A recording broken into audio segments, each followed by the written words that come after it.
Hi, you guys, here we are, week number 14, Confronting Resistance, doing the 52 Weeks to Better Mental Health by Tina B. Tessina. She is a PhD and an LMFT. I got this book at Barnes & Noble. You can find it online. Just put in the title into into Google or whatever your search engine is, and you can find this book and follow along. All right, so confronting resistance. Resistance can be your friend when you need to stand up for yourself to others or to control your problematic impulses. But when it's just stubbornness getting in your way, you need to learn to handle it. Isn't that the truth? Isn't that the truth? All right, so how did you do with your resistance?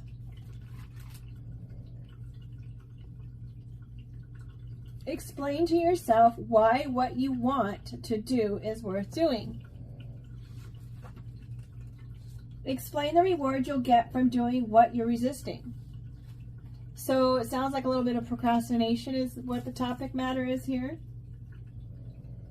Did you know that a lot of people who are high achievers and perfectionists will often procrastinate? I don't know what that's about.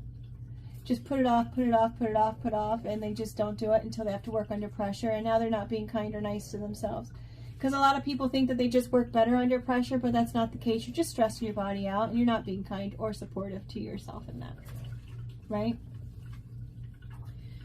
So explain the rewards you'll get from doing what you're resisting. I mean, that's clear. I know that there are people who, I think it's ADD related, who have a literal stop. It's like they want to do it, but something within them just cannot do it. I have some situations like that. It's like, I want to do my nightly journal, and I was doing my nightly journal for I don't know how many nights, and I was quite proud of myself for doing my nightly journal for all those nights.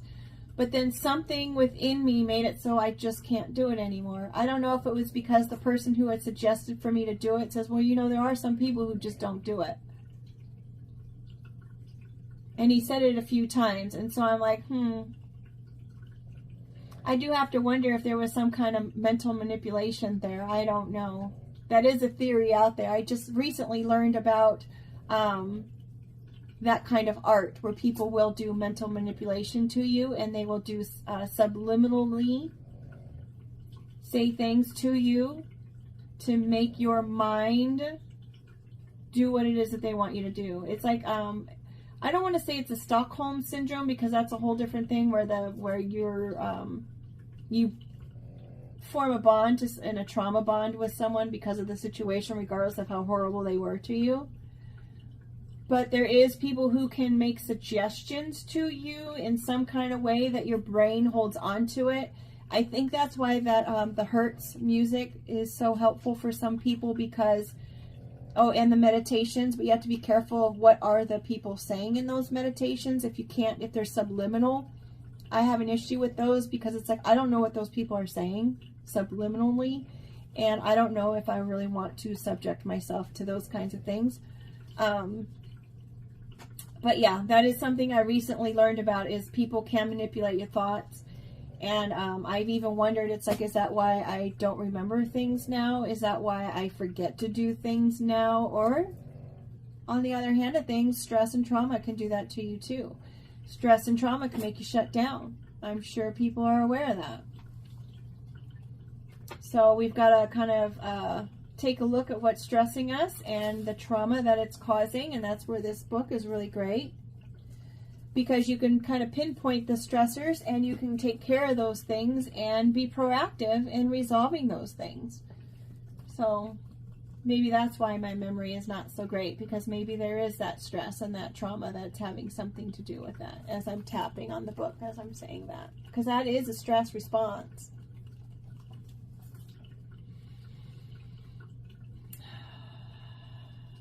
Yeah, stress and trauma really does do things to people, and a lot of times that we don't even give it credit for. But awareness is key, and it is the first step in order to get things changing the way we need it to change, right? We get to choose. All right, so ask your inner self to work with you and promise sincerely that you will work with your inner self and be a team. Make an agreement with yourself and write it here. You could probably even use your inner child name that you gave yourself in the beginning of the book and write it here. Please, please, please go out and get the book. That would be so awesome if you ever, could you imagine everyone that has this video with us all has this book, and we all have that commonality thread between us, is we all have this book. We've got all of our writings in this book, and Tina Tessina gets to have the satisfaction of knowing that her book has helped this many people. You've got to buy the book, you guys. You've got to. $3. $3. It is $16.99 originally if you're not getting it on sale. But all right, so how does your agreement feel to both your inner and outer self? You've made an agreement with yourself. How do you feel about that? Does it feel scary? Does it feel good? Does it feel like, oh, I'm setting myself up to fail? I know I've been there. I've also come to be the point that if I am not going to be a woman of my word, I'm not going to make the agreement to it. I just won't. But I do have to say, I did falter in that this last week because I did say I was going to do my nightly journal and I did not do it. I don't know what it was. I just didn't have it in me to do it. I know I've already said that, but here we are. What is needed rather than running away or controlling or suppressing or any other resistance is understanding fear. That means watch it, learn about it, come direct into contact with it. We are to learn about fear, not how to escape from it.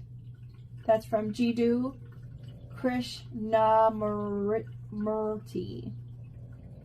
Krishnamurti. Definitely that. You've got to sit with that. I think Oprah said it before. It's like you've got to sit with your emotions. Sit with your emotions, welcome the emotions, and just sit with that discomfort. If you sit and honor that discomfort or the tears or the anger within, if you sit with it for those moments and just let it do what it needs to do and you release it,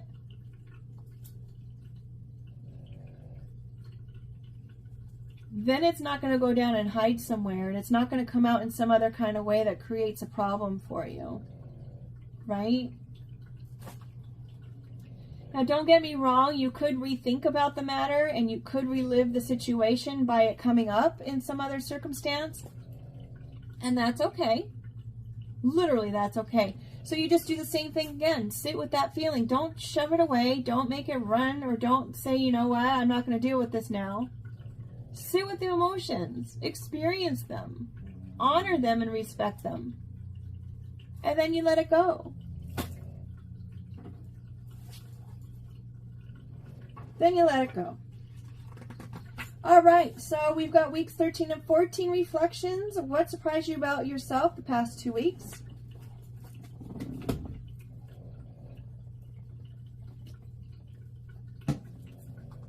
Did you learn something new, and can you put your new awareness into action? All right, guys, we are going to finish out chapter 3 with week 15, rethinking, and I'll meet you in the next video for that one. Thanks for being here and allowing me to share.